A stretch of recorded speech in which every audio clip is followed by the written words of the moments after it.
Have you ever wanted to explore the world of Irish mythology? Now you can. Powered by the 5th edition of the world's greatest role-playing game, the Heroes of Tara Player's Guide contains 3 new classes, rules for chariot driving, headhunting, curses with meaningful consequences, and many more features, all dedicated to bringing the ancient world of Irish legend to vivid life on the gaming table. Get your copy on drivethrurpg.com today. Centuries ago, a war was fought, and Rigoria was destroyed.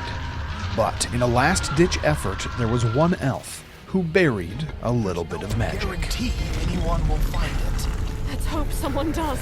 And now, one young man Pops, what is this? will have to end a war started long before his time. Can't run! Can't! His spell has taken hold. This is the last possible chance this world may have. Echoes of Rigoria, now available wherever you listen to your podcasts.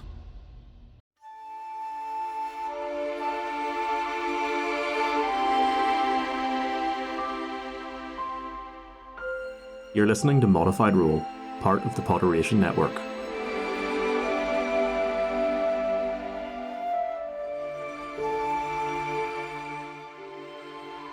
The sun rises over the city of Belgravia, cresting over the city walls, stretching its languid fingers out to caress the city.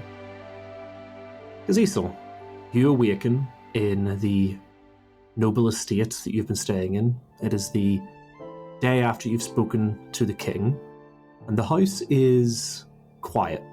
Sounds like a lot of people have maybe got up for the day. What would Kazisel's first port of call be in this new place that you find yourself? So you're saying I've had a bit of a lie-in? A little one. It's still very early in the morning, but it seems like everyone's had a similar idea of, first day in the big city where we have like proper time to ourselves, and they all seem to have got up and gone about their day. Or they're still in bed and are equally being very quiet. Well, first thing I'm going to do is, because it's so quiet, I'm instinctively just going to be looking around to see if anyone is actually still here.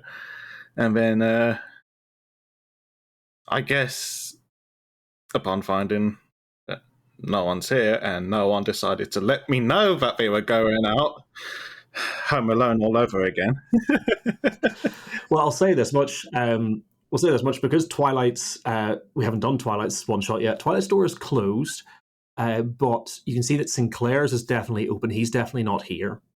And Giliana's door is likewise closed, but you don't know, she could be here, she could have left, but now you're not 100% sure. In that case, everyone's going off. You know what? It's time for me to explore the city. I've got to find my own thing to do. I've got to find, everyone's got their own little side quests. I've got my own. Let's go find some rubies. It's funny you should say that, because no sooner have you stepped outside the doors of the estate, but you begin to feel a very familiar pull. It's much, much weaker than what you felt back in Cairn, but you feel that similar tugging sensation coming from the ruby at your forehead, and you are being drawn towards somewhere in the lower streets. Well, I've instinctively got to go down that way, so I kind of try and focus in on the pull that I'm feeling, and then just kind of go towards where that's taking me. You begin to move your way through the city. Like I said, the sun is only just up, but it already seems to be bustling here. People obviously start the day very early. You hear transport wagons bringing goods to and from in the city. You smell fresh baked bread as it hangs in the air. People shouting and roaring and laughing. And while you're being pulled in a specific direction, obviously that is as the crow flies. There's no direct route to where you're going. You find yourself weaving down streets, cutting across alleys, and you eventually realize, one of the things you realize as you're moving is that the sensation, the pull, isn't from a fixed spot. You realize maybe at one point when you've stopped to get your bearings that you actually realize it's moving. Not very quickly, and not pulling any further away, so it must be something nearby, but it's definitely a sensation of a moving target. But eventually, you round a corner onto a busy street, and as you crane above the crowds to see, you see a sign hanging for an alchemist's.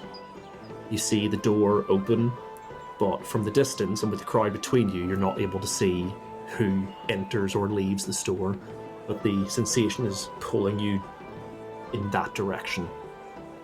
In that case, I am going to go into the said alchemist, not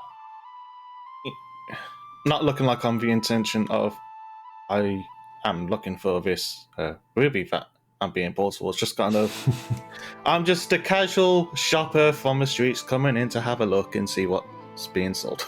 You step into the shop, there's a little ting-a-ling-a-ling of a bell, and you see you see these shelves and rows of various alchemical supplies, a handful of potions. But for the most part, it is ingredients, reagents that would be used in various alchemical processes. You see at the far end of the store is a large, heavy wooden bench stained after many years of alchemy taking place here. And in front of the bench are 3 short figures wearing heavy cloaks. Definitely not fine wear. These are heavy, very worn, very old traveling cloaks. And underneath the edges of those cloaks, you can just see poking out 3 tails. Right, clearly kobolds. And they are pressed up to this counter, with one conversing with the alchemist as he stands at his counter. Would you be trying to listen in, or would you just sort of move around the store, sort of trying to seem inconspicuous? I will be doing that thing of I'm just browsing across these shelves, just having a look while trying to keep an ear, listening to what's being said. Oh, this bottle looks interesting. What's this? Sticking a finger in, tasting it. Can you give me a perception check, please? Yes. Oh dear. That's a 2, a natural 1. You realise very quickly that you cannot hear a goddamn thing. Because I tasted the wrong potion and it is messing with my senses. you find that your ears that a dragonborn has have like swollen up. Unfortunately, you realise you cannot, even as you strain your hearing, you cannot hear what's being said, because you realise that these kobolds, or at least the one that seems to be speaking to the store owner, are whispering in a hushed voice, and the store owner, exasperated as he is, has sort of lowered his voice as well. And you see that they have, like, even with a nat 1 for a 2, you do notice they have set like a grubby bottle up on the counter in front of him, and are like, the kobold is gesturing to it. The guy on the counter will pick it up every so often and look at it and set it back down again, and they seem to be in some sort of discussion about this. It's at about this time that, again, no rule necessary. Actually, tell you what, we'll hold off on that for a second, just because I don't know if you guys, how circumspect you guys will be trying to be. But you realise as the store owner is picking up this bottle, though, that sensation, that pull that you're feeling, is actually coming from that. Like I say, this isn't nearly as strong as what you felt in Cairn, but at this proximity, you can feel that there's something about this that is tied to the rubies. Feeling that pull, I will instinctively just try and glance over. Again, trying to be inconspicuous with trying to be all nosy and trying to figure out what this is, but trying not to kind of interfere with what's going on. I'm just trying to see things out of, see where this leads. So, like I say, with a 2, unfortunately, the grubby bottle that they're using, you actually can't see what's inside of it, but you see, eventually, after sort of just resigning themselves to the fact that they're not going to get out of this, the elf, probably should have said the elf behind the counter, takes the bottle, moves to a large workbench behind the counter. You can see they've set up so they can stand at the counter and also work on some of their alchemical business. You see they walk over to a couple of bits of alchemical supplies, like a crucible and other fancy words for alchemical supplies. And they pour a little bit of this bottle out, and you see them like grabbing down jars and taking out little tinctures and powders and making up mixtures and just sort of seeing how this thing reacts with these various chemicals. He eventually sets it down and rubs at his chin, and he comes back over, puts the stopper back in the bottle, sets it to the side, and you can tell that at this point they're actually now haggling. This is not whatever it is they're trying to sell him, he has obviously agreed to take, and they're haggling on a price. Don't know what to do here. Well, at this point, would you, because this doesn't look like it's going to be over quickly, would you stay in the shop, or would you go back outside to wait for the kobolds to leave? I think I would stay inside and just kind of keep on browsing, seeing if anything, I do find anything of interest in the time that I wait for a bit while this is going on. Cool. Well, just so we have an excuse for you guys to meet, the bell of the shop rings again, and stepping inside is a turtle. Dan, could you describe Tristan, please? Sure. So in front of you stands just short of 6 foot, quite a large-statured turtle individual who is wearing traditional monk garbs, but kind of tattered. Sort of like an off-brown. They've been worn a while. You can tell that this individual in front of you has been wearing them for a long period of time. You also see that across their shell on their back is a scabbard with a sword kind of placed quite tucked away quite nicely there. They seem to move quite slowly to the eye. Though every movement they make is a deliberate one, it isn't made with much haste. Excellent. Tristan, I've picked you because you were the first on my list.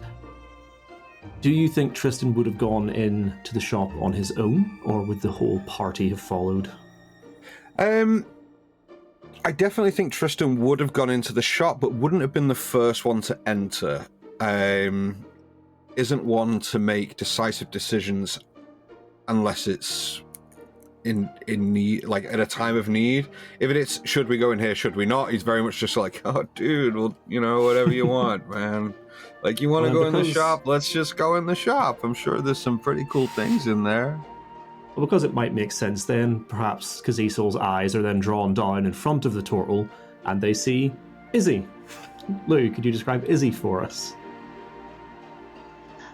You see about a 3 foot tall-ish rat humanoid who is wearing a large velveteen, well, large on him, but doll's clothing for a turtle.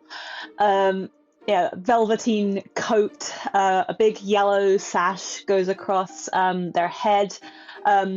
Their rat ears are covered in piercings, and each of his claw-like fingers are got costume jewelry. There's bangles. It's very adorned, very outlandish and garish. And he is walking in next, and as he walks in, he turns and says, "Right, if we're gonna buy stuff, you can only have one thing. I'm not made of money here."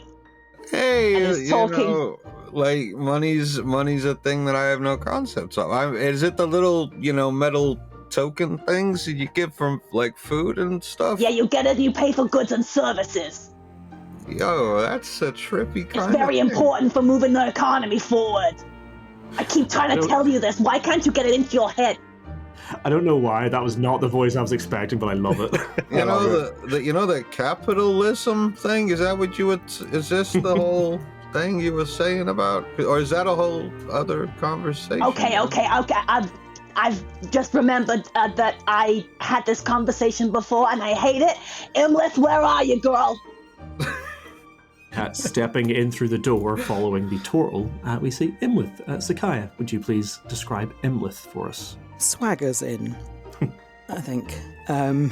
Imlith is taller than average for a goblin. She's slender, wiry, slightly awkward, as though she hasn't fully grown into her body, or maybe is a bit embarrassed by her height among other goblins. It's kind of makes her hunch slightly. She's dressed very sparsely in like a ripped, sleeveless, mustard-coloured tunic. Hands and feet are bound in cloth wrappings, and they're very dirty and kind of got, maybe, is that, dried blood stains on them? You can't really tell where her tattoos and her scars begin and end. They're kind of just a mess, but she does have a large tattoo on her left shoulder of a sort of a humanoid rat face with just the word mother underneath it. Mum, but it's somehow misspelled. Yeah, it's definitely M-U-T-H-A or something. I pretty much have. She's currently sporting like a bloodied kind of head bandage on, but yeah, she'll come in kind of like behind Izzy, like the city's like a cloud of mosquitoes today. I hate crowds. Well, come inside the store. It's less crowded in here. This guy's driving me crazy. Can we get something for that head there that's going to make you feel better? It's fine. Do they do milk? I don't know. Why don't you go and ask the tall person behind the counter? I don't know. I think Imlith starts striding up towards the elf. Hey, you got milk? As Imlith strides towards the counter, the door finally is closing behind our final character. Pan, could you describe Hark for us, please? Yeah, Hark is a half-orc. But unlike your standard, muscular half-orc, despite being quite big and also quite, buff, he carries himself quite lightly. His clothes are, despite being somewhat tattered, they do obviously appear like they came off some kind of a noble at some point. He steps through the door as well. He's got this dark, ruddy, almost purple or greenish skin, but his hair is tied back in a knot, like a man bun type thing, with a shock of white through his dark black hair. Dark black hair. It's just black hair. But he has a shock of white through it that also goes into the man bun as well. He carries on his back a big lance, as well as a shield. Dan, would you like to introduce yourself, tell us where you're from and who you're playing today? Yeah, hello. My name's Dan. I am the resident dungeon master for Tales on Tap, and I'm also a professional game master for Roll Dark. I am playing Tristan today. And what is Tristan and what is their class? Tristan is a D&D version of a Ninja Turtle. I am playing a turtle monk. It's going to fit in well with this party today. Excellent. And Sakaya, would you tell us a little bit about yourself, where you're from, and who you're playing today?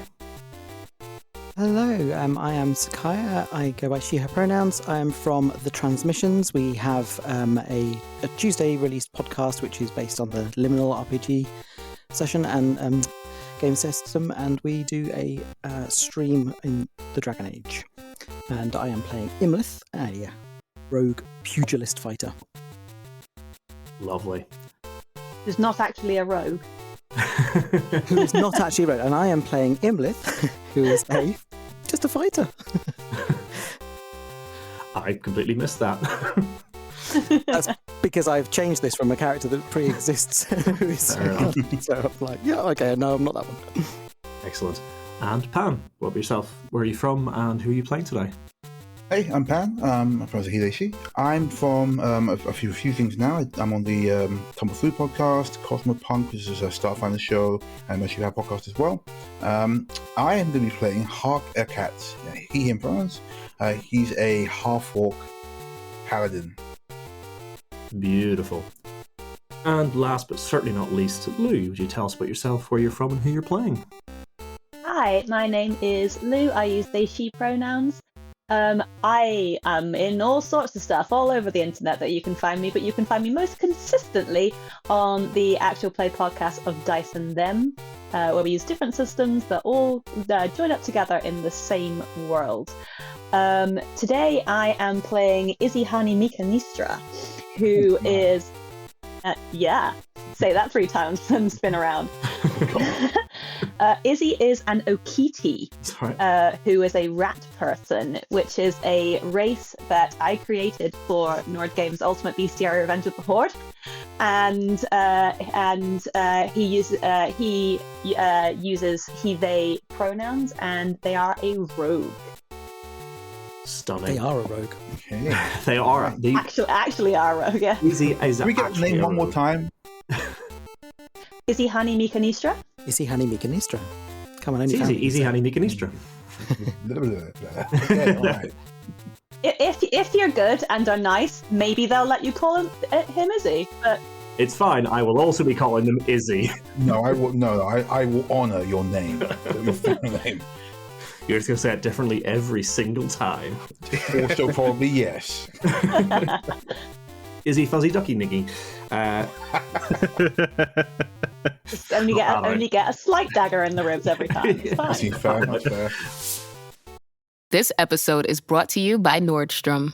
Summer's almost out and fall's calling. Luckily, Nordstrom has everything you need for the season ahead, all under $100. Discover new arrivals from your favorite brands like Mango, Princess Polly, Wave, Free People, BDG, and more. Whether you're planning a last-minute getaway, heading back to class, or refreshing your office looks, you'll find the latest trends and beauty must-haves without breaking your budget. It's easy, too, with free shipping, free returns, and in-store order pickup. Shop today, in stores, and at Nordstrom.com. That sound is the leaky shower head that came with your rental. The one that has you starting every morning with a low-pressure nightmare that's nearly your age. Stop settling for someone else's shower.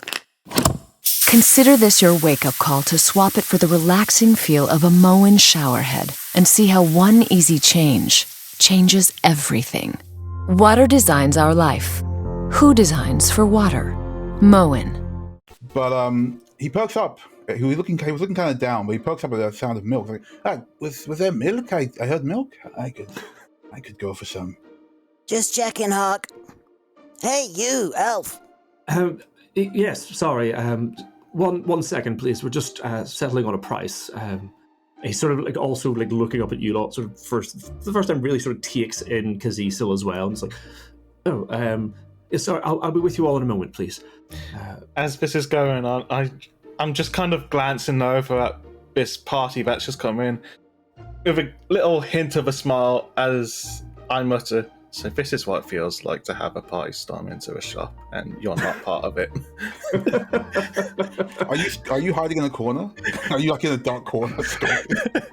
No, I'm just on the one wall, just trying to mind my own business, and then I see all this coming, and I'm like, hang on, who are these? Yeah, now you get to see what it's like from the other side. So this is how aggravating we are. Quite intimidating. Yeah. We haven't even started on aggravating yet. I'm well aware. And obviously, just for Kazisel and our listeners' benefit, Izzy is playing very, as Lou said, a race that she created. So this is not a lycanthrope type creature, which obviously our listeners will have heard before. This is a whole other race that will maybe feature again in the podcast, maybe not. But for this instance, I have allowed her to use this. So, if you want to play an Akiti in your next game, check out Nord Games Bestiary, Ultimate Bestiary Revenge of the Horde. It's great. I wrote it. Yay. Did they also do milk? Wait, but doing an ad read in this store now? What's going on? What's going on in this world? Yeah, as you're asking for milk, the guy behind the counter is just looking very confused. Yeah, I would have three beers and 2 milks. It is standard. This is like very clearly alchemists. I can say it seems like if we're looking for beverages, it seems like we're pretty much in the wrong place. This looks like it. Wait, sorry. Do you sell beers and milk? Again, this elf who's like still trying to like hack. You can see the kobolds are like with you guys interrupting are now getting like very agitated, and are like one of them's like tapping their foot, one of them their tail is like flicking, and they're just like one of them starts like tapping on the counter. But you guys quite also clearly see what are 3 kobolds that you may or may not have been sent to investigate. I was like, sorry, no, we don't do beverages here. We're an alchemist. We can supply alchemy equipment, reagents for potions. We have a handful of potions here for sale. I'm going to shift a bit closer towards the counter again, just shifting down the wall of goods. Just, I'm still trying to be inconspicuous, but I think at this point I'm kind of overstaying my my welcome on this side of the room. But I'm trying, but I turn. Seeing as they're trying to sneak around, I'm like, "Hey, you there? Do you know we can get some beers and milk around here?" I swear to God, if another group ends up at the Inner Demon. I don't know anything about anywhere to get that, but you know, I'm new around here. You spent like a whole day in the Inner Demon. A whole day? Wow. You guys were there for a long time. But that's not the sort of stuff I order. I just, I just do my thing. Your little legs off. Yes. Sorry, that's watched other people. That's what legs off and see the sights, I understand. Sights. My Dragonborn friend, do you imbibe at all?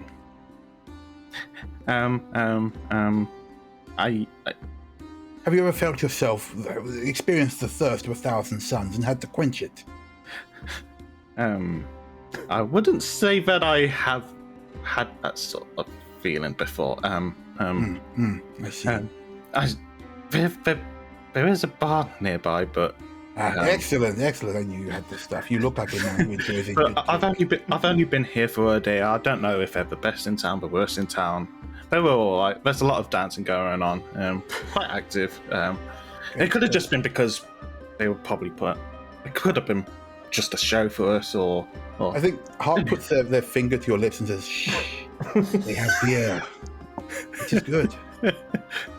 I mean, you had me at dances. You cannot drink a beer and dance at the same time. You will be sick.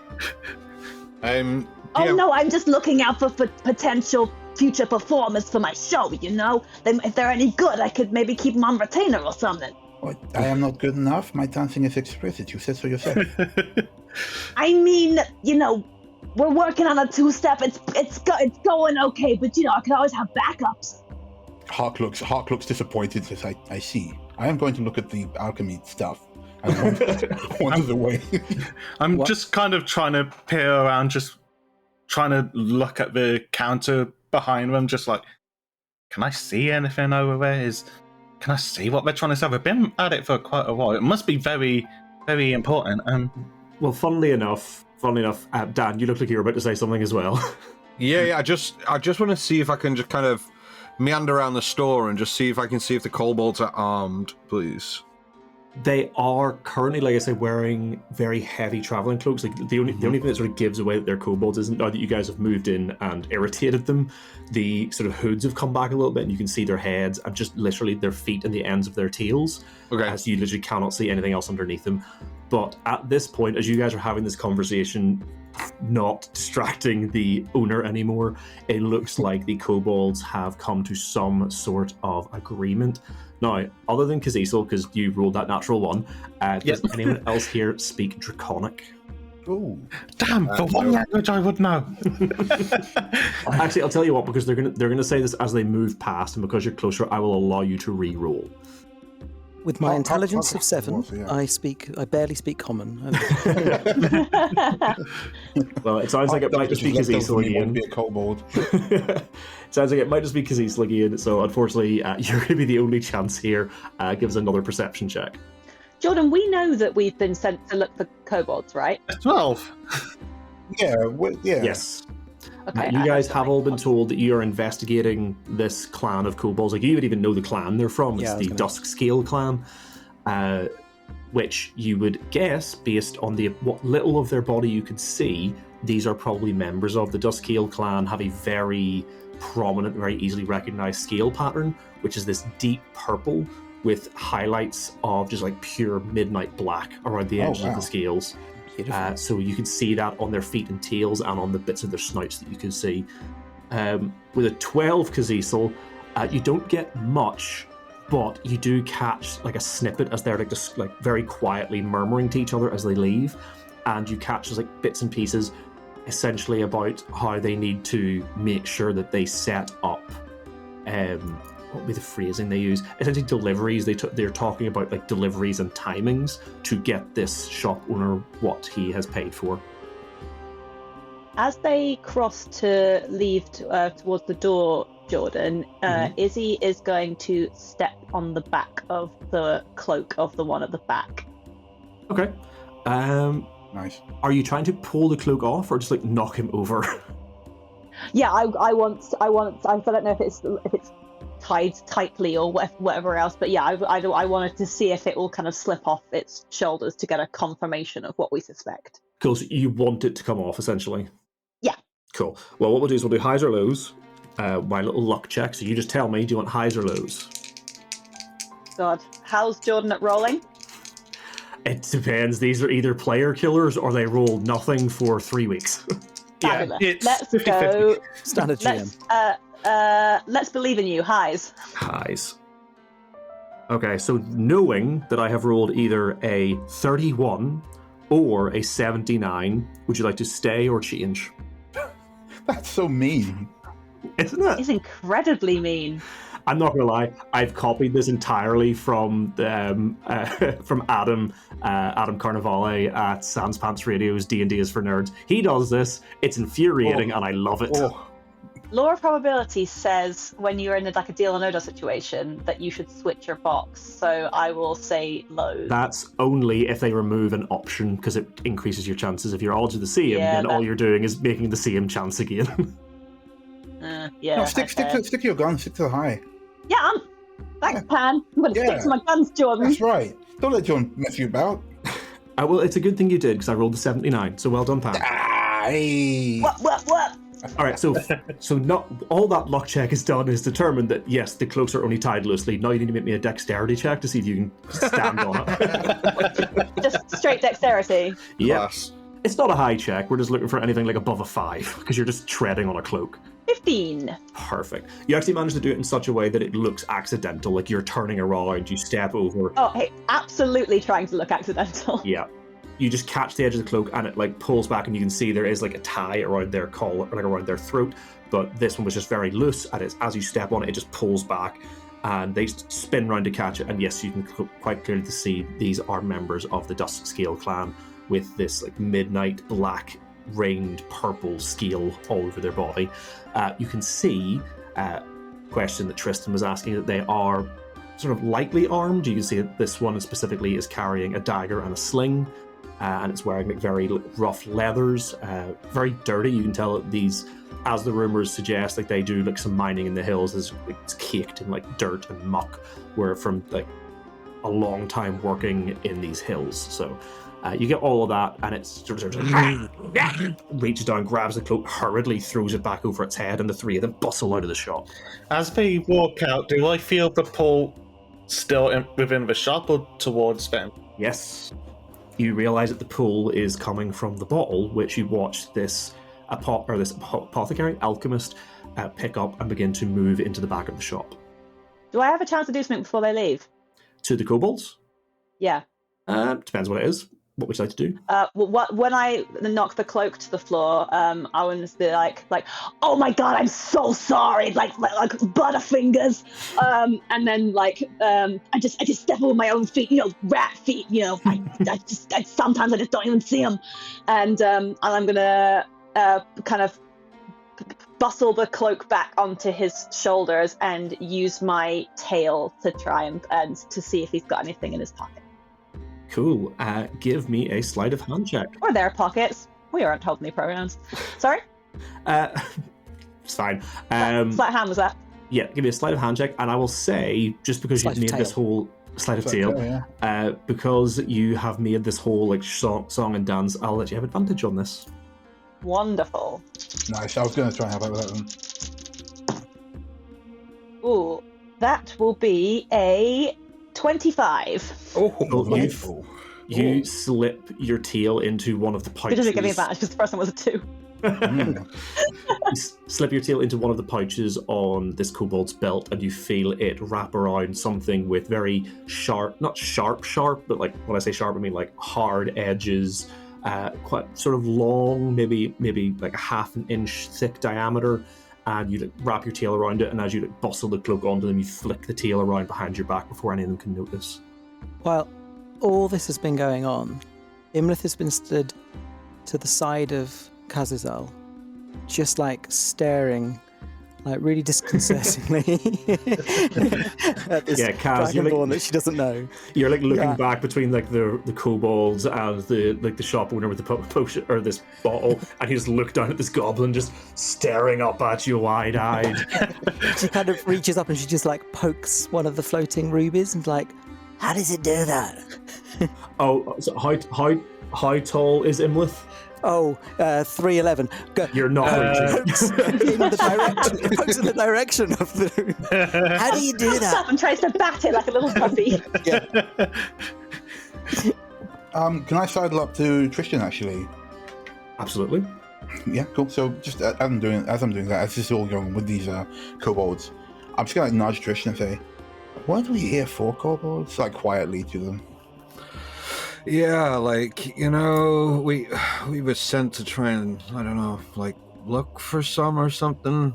Some have done some bad Okay, stuff. Tristan, have you had your sugar treats today? You seem lower than usual. I have a small cake.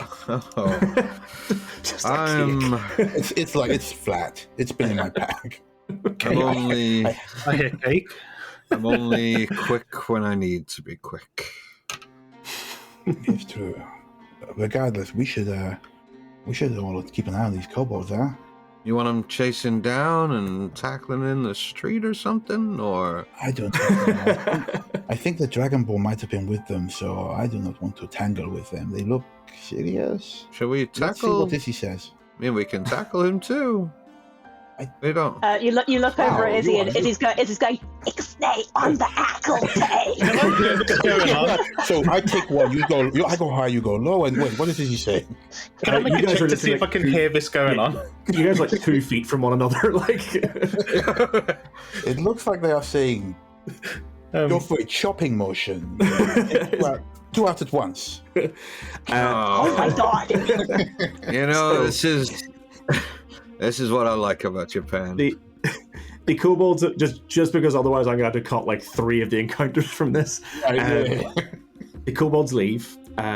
Izzy pulls their tail around, and you find very disconcerting for Kazisel. In fact, Kazisel, you've been sort of like eyes darting from this goblin at your feet to the alchemist who's now like fully like taking this bottle like through his back door into like his actual like workshop, and your eyes just catch the light glinting off of what Izzy holds in their tail, which is a freshly mined fragment of amethyst. You see that just as Imlith bounces up again and tries to swap. As I see that, my eyes just kind of focus in on the amethyst with like deep concern. Like, is just to myself, I'm like, is that really what I think it is? It can't be. Not here. No, not really.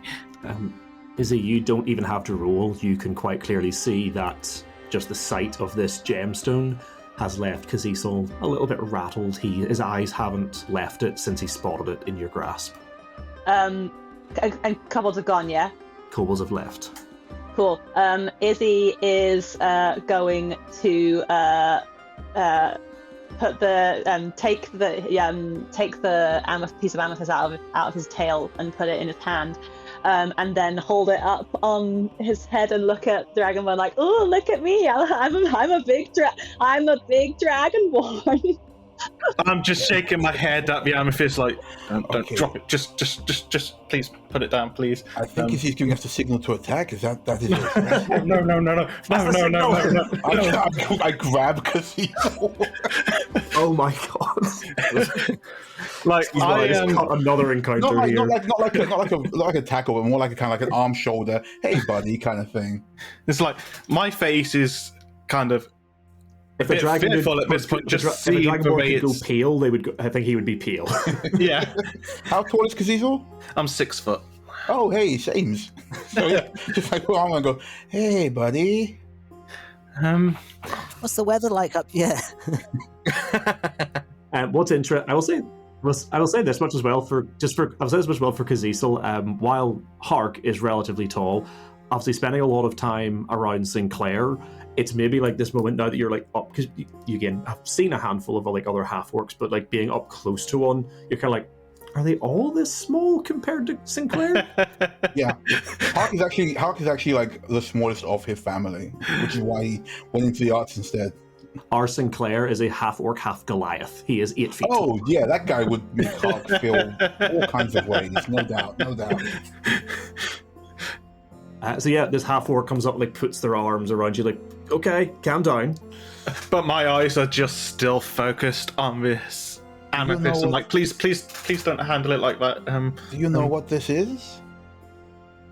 Apart from mine now. Apart from his now. I don't think you want to own something like that. I don't know what's been done to it. But my party, particularly, we've had a past with those kind of, particularly ones like that. But they're trouble. The gems. Yes, Yeah, the gems. trouble like hard to shift or trouble like explode. Dangerous. So just to help you out a bit here, Jordan, in terms Dangerous of what Kazisel and valuable. well, yes, but in terms of what Kazisel might share, in terms of how you might describe it, general knowledge, like this is something that like most people, anyone with any sort of like arcane persuasion would know. Obviously, gemstones. knowing your background as well, you probably do know a little bit about this, though, Izzy. Obviously, gemstones of certain value are quite often used as spell components. There's a reason for this. Like a lot of gemstones will resonate with certain types of magic. This doesn't just apply to being used as spell components. Certain gemstones resonate very specifically with certain types of magic and can be used to boost magic's abilities in those sort of fields.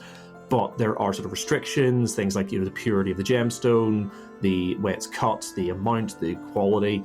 All of these things can sort of have impacts on it, and each one is tied to different schools of magic. Just with that knowledge, that sort of would be relatively common. Like your average sort of like commoner is not going to know that, but anyone who has like been involved with like higher levels of trade or anybody who does magic would have heard stuff like that in passing. So that obviously might help in terms of Kazisel sort of saying why they're dangerous. Also, depending on how much you want to share, Jordan, but I'm just throwing that out there in case that helps. Do you mind if I take a quick closer look at it? Like I say, I've had a bit of a history of this, and as you could probably see, I'm a bit kind of scared by it because of this history. Yes, I'm also often scared of things I can self-write off as mine. How do you feel when you look in the mirror? Look, as you can see, I know my amethysts, but that one, that's not any normal amethyst. Can I just... Well, I'll say this much. As far as you can tell without looking at it, it just looks like a normal amethyst, but then all of the ones you've encountered up until the point where you knew what was happening also look like normal amethysts. But could I kind of try and focus in and see if I can pick up any kind of arcane energy around it? Well, unfortunately for you, that's going to be an Arcana check. Can I aid? Like he seems rattled. It's enough. I'm go. We should make sure this isn't going to explode before we can sell it. Sure. Like if you guys are both going to have a look at it, I'll say either one of you can make an Arcana check. The other one can help. Yeah, go ahead, because you can make a check. Well, that was a bad idea. Okay, well, it's advantage. Oh, you did roll advantage. Oh no. The dice gods are not in my favour today. They very rarely are. As far as you can tell, it is a regular, unaffected. It actually looks like very freshly cut. Like this hasn't been. It hasn't been cut. This is like very recently mined. You can actually see there are still like that little like clump at the base, where like the smaller little amethysts have like sort of spread out, and there's just one long section. Say, look, I'm doing that. It's like maybe only 3 or 4 inches long and like half an inch in diameter. Oh, here we go. I see. At this point, I'm kind of glancing back towards the back of the shop of like, there's a ruby here. I want that, but this is a bit more important. Well, at this point, again, trying to move this along at any way, the alchemist comes back out and says, "Right, I am so sorry. What was it? Like I said, we don't do beverages, but is there something I could help you all with here?" No, if you don't do beverages, I think we are fine. Actually, what do we think? I'm going to look to the other and say, we can show this alchemist. He should know his stuff, right? See what he thinks. Well, I don't know. He doesn't even have milk. I know, right? It is weird. Milk is definitely useful for a lot of things. I would have milk. What was that flask you took back there? It looked quite interesting. Oh, actually, it's funny you should say that. It was relatively interesting. I still have to determine all of its properties, but it appeared to be a form of poison I've not seen before. Not the sort of thing that the dust-scale kobolds often bring into the city, but certainly an interesting change. They have promised that they were able to set up a trade directly with myself, so long as I didn't divulge where I acquired it. Well, you were all here when it happened, so I can't really do much about that. We saw the entire thing. It is fine. We will not say a word. Do you know where they would have come from? Well, I know that the Duskscale clan operates out of the hills just outside of the city. Whether or not that's something they have been developing themselves, or whether they have traded with someone else, or have You're really posh. Leans over the counter at the goblin and says, "Yes, I suppose you could say that. Yes, that was. I like your voice. Oh, thank you. Were you able to? He's a married man, I think. Were you able to figure out any of the contents of said poison? I've only been able to ascertain that it is in fact a poison that is able to affect. Hold on, that's a very good question. Before I give you a load of information, let me just have a look at what it does. Tugs at Mother's coat. He keeps using long words. Lots of people use long words, sweetheart. You just gotta let it just wash over you like water. Yeah, I'd rather take a punch. I get less of a headache. Don't worry, we'll find an opportunity for someone to punch you soon. Yay! As that's going on, I believe I have to, like I said, I still have to ascertain the full properties, but I believe it is some form of paralytic. What's interesting is that most of the paralytics that we come across, unlike most of the paralytics we come across, this one had a very distinct smell, very sweet, floral almost, very different. But yes, I still have to carry out my tests to discover its severity, but it appeared to be a paralytic of some form. And Imlis below the counter just trying to mouth paralytic. And you know the guys that came in here and gave you that, did they I don't know, give you a promise for more, or is this like a one-time only deal? Yes, that was what our discussion was about, prices per crate that they could deliver and how often. In fact, I did say that I would need time to determine that it was, in fact, as potent as they claimed. So they're supposed to be returning in a few days once I have confirmed that. But for now, we have settled on a base price, provided it can be confirmed, and we should be setting up a rather lucrative business with this. I know I'm probably overstepping my boundaries, but do you mind if I could take a look at it? Take a closer look at it? Are you an alchemist yourself? Yeah, he is. I'm finding an interest with this one. I don't know, there's some kind of pull that I'm feeling towards it. I just kind of want to have a closer look, you know? I'm interested in these kind of things. Like I say, I know very little about it, so if any sort of insight you could glean. He heads back into the back of the shop, comes out very quickly with the same bottle, and pours a small amount into a little ceramic bowl, little tiny bowl that he would use to carry his test. I don't want to say taster bowl with poison, but yes, it's essentially. Samples. This is our newest paralytic. Is there a huge market for paralytic poisons here in Belgravia, or is this some sort of thing you're going to ship out countrywide? I don't know how far your network stretches, you know? Are you a criminal? All things considered, Perhaps our quarry is getting away from us. That was going to be my next point for all of you. I feel the trail may get cold. This is all useful information, but our quarry, the kobolds, well, they are at the door. I absolutely agree, and I think we should go straight away, apart from the nice gentleman is clearly a buyer as well as a seller, and I just so happen to have come into possession of this beautiful piece of amethyst. I paid a lot of money for this. I'm willing to part with it. You might want to keep hold of it.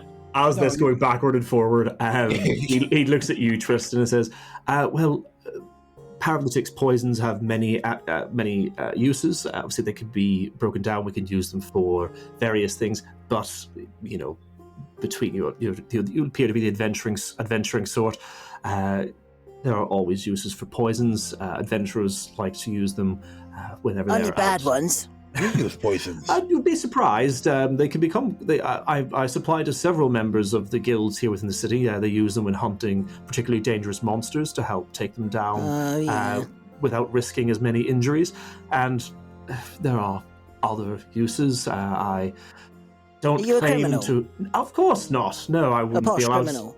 I wouldn't be allowed to operate within the city if I was known to be dealing with any of the various less legal guilds that operate within the city. So, of course, I Can I slap up a quick insight check? Absolutely. While this is going on, can I inspect the little bit that was poured? Yes, he has set that down in front of you, and as he said, there is a very slight floral aroma. Give me a nature check to see if you kind of know what flower it is.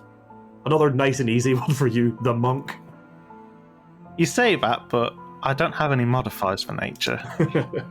14. 14. And Hark's insight check? 16. 16. As the conversation progresses, he realizes that you guys haven't particularly been pressing him very hard, and he's very much just digging his own hole here, and he has started to sweat a little bit. This is our power. We're just just annoying enough that you talk too much. Yeah. With a 14 and a nature check, I would say maybe you've smelt this within the city. It smells like the clematis flower, a climbing plant. You can smell a little bit of that sort of floral scent from this apparent poison. And it does appear to have, when it's been poured into the crucible, a sort of purplish green hue that sort of swirls almost like oil and water. It never quite combines. There are these two distinct colours that move through it. Do you know if these sort of potions could kind of be mixed with gems or used on gems of any sort? He looks thoughtful a little bit. Well, there are some potions that use crushed gemstone as part of the reagent. I'm not aware of many poisons. Well, there are very specific poisons that are related to various stones and gems and things. I can't think of a particular use for a paralytic, though, that would be worked in with something like this. Is he actually proffering the amethyst for his sale here? Yeah. So what? There's essentially 3 conversations going on at once. He's just absent. He's literally absent-mindedly reached out and taken the amethyst. Don't forget, he was also cutting a criminal. And he pulls out he's obviously not this isn't a jeweler's or anything, but he does have a little one of those little jeweler's spyglass monocle like things, and he inspects the quality. So even as he's talking to you guys, he's checking the quality of this. The beer is relatively good. Oh yeah, yes. The Duskel clan I know would occasionally sell some of the minerals and gemstones they find within the city. It's the first I've seen them with an amethyst, though. Although, like I say, they don't often bring the gemstones to myself. Just the ones we have a standing arrangement with certain ones that I would use regularly. Do you know if they happen to be around a lot of rubies at all? I've not seen. Again, they've never brought any to myself. I know that much. I've never had a use of them in any of the potions that I create here. So, if they have, I wouldn't be aware, unfortunately. Well, this one obviously ain't no cobalt stone. This one I bought from a traveling merchant Yes. who was traveling Yes. into Belgravia, and he was coming from afar. He said it was his most precious jewel. Yes. But he liked my style and thought that it matched my eyes, and that but you know, These are all the truest things. Imlith's wrinkling her brow in confusion while is he saying this? the alchemist, Imlith wrinkles her brow, and the elf raises an eyebrow. He's like, this uncut amethyst gemstone was his most prized possession. We never said he was a successful merchant. No, we said it was the prize of his collection. Yes.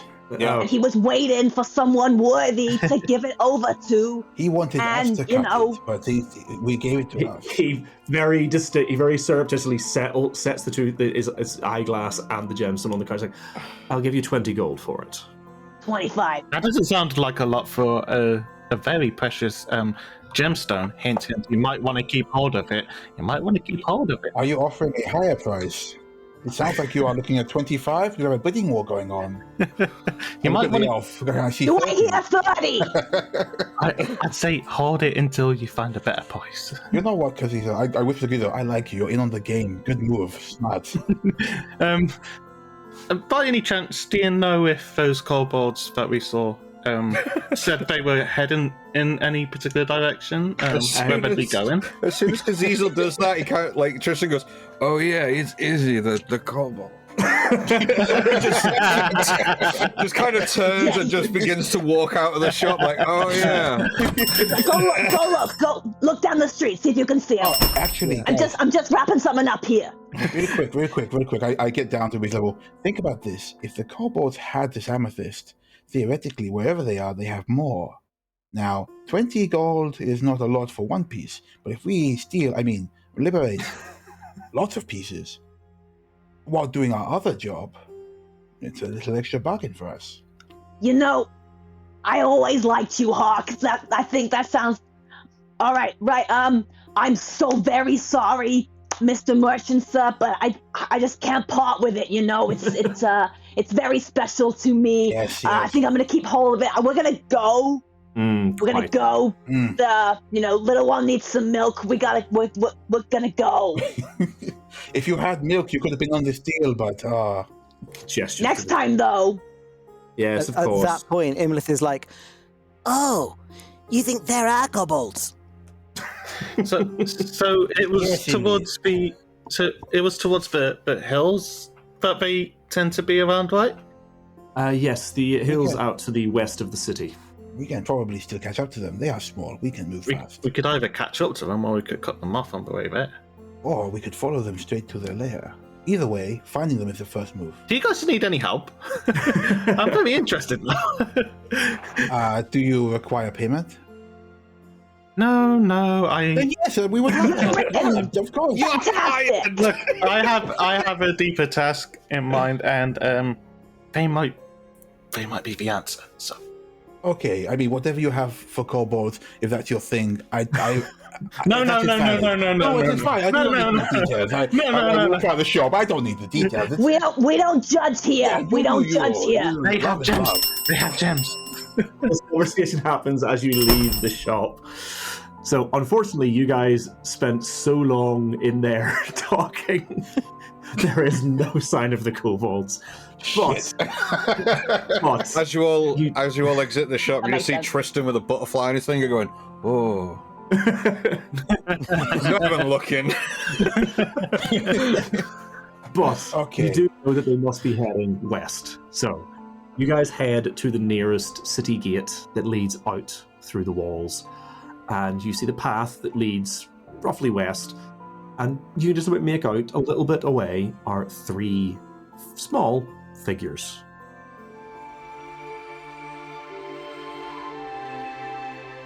Well, that's it for this episode.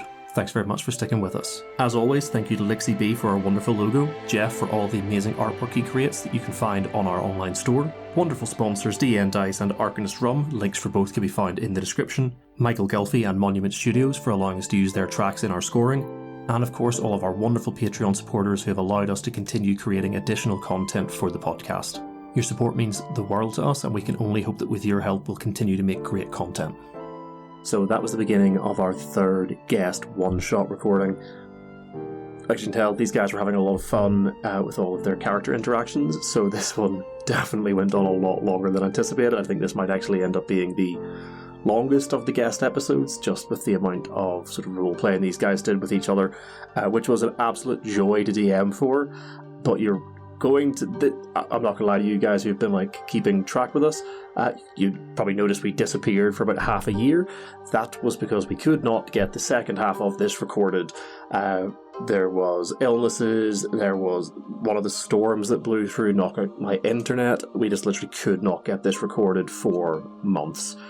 So once we get about halfway through, you might notice that we seem to forget what had happened in the previous episode, which is because we literally had about a 6-month gap between recording the first and second part of this. So it's going to sound a bit odd, but we had an absolute joy recording this, and obviously again, with the amount of time between these, there was quite a lot changed between the recordings. So we did the sort of introductions to all of the players.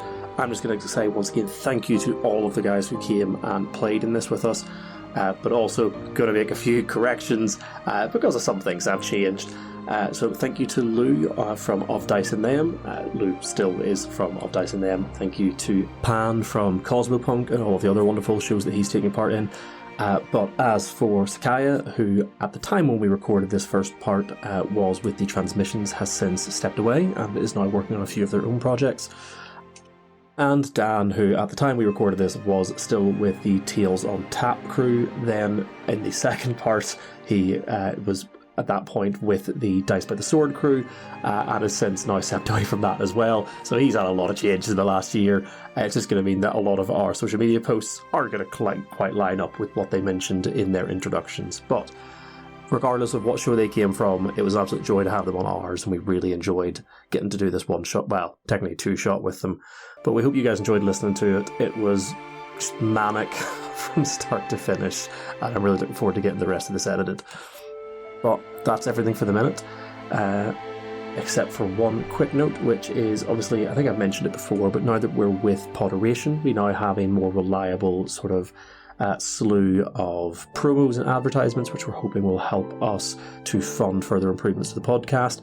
But if you prefer listening to the show without the adverts and you would like to help still support us still, you can check out our Patreon, where we now offer the entirety of the show, all of our regular episodes that you get on this feed for $1 a month ad-free. So if you're interested in that, check out our Patreon, patreon.com/ModifedRoll. That's it for this episode. Thanks very much, guys. Thanks for sticking with us, and we'll see you soon. You've been listening to Modified Roll, part of the Podderation Network.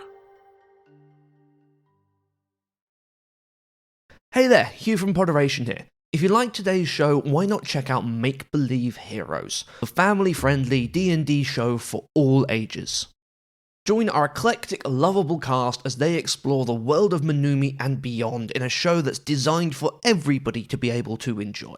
If you'd like to hear more, check out our website at podderation.com.